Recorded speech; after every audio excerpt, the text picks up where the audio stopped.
तिकडे सामाजिक कार्यकर्त्या अंजली दमान यांनी अशोक खरात प्रकरणामध्ये आक्रमक भूमिका घेत आणखी एक ट्विट करून खळबळ उडवून दिली।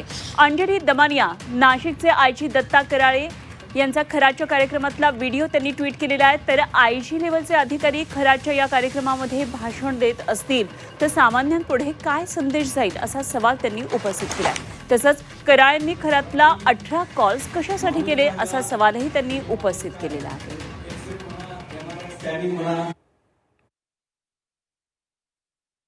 आयजी दत्ता कराळे हे गुरुपौर्णिमेच्या फंक्शनला अशोक खरातांना भेटायला गेले होते।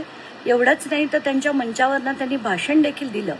माझा आक्षेप एवढाच आहे की एक आयजी लेवलच्या ऑफिसरनी त्यांचं पदाची गरिमा आणि असलेली खुर्चीची जबाबदारी या सगळ्या गोष्टींचा मान ठेवून, कारण प्रत्येक एक अधिकारी जेव्हा अशा ठिकाणी जातो तेव्हा त्यातनं एक पब्लिक परसेप्शन आपण ज्याला म्हणतो ते निर्माण होतं आणि ह्याच्याचमुळे अनेक असंख्य जे साधे नागरिक होते त्यांना कदाचित वाटलं असेल की अशोक खरात अतिशय चांगला माणूस आहे, कारण त्यांच्याकडे जर आयजी लेवलचे ऑफिसर भाषण देत असतील तर त्यांच्याकडे जायला काहीच हरकत नाही।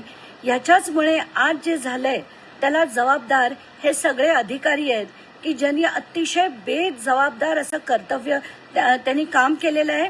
एवढंच नाही, यांची चौकशी झाली पाहिजे, कारण 18 कॉल्स टू अँड फ्रो त्यांचे जे झालेत याच्यावर देखील चौकशी झाली पाहिजे। तशी मागणी मी श्री दाते यांच्याकडे केलेली आहे।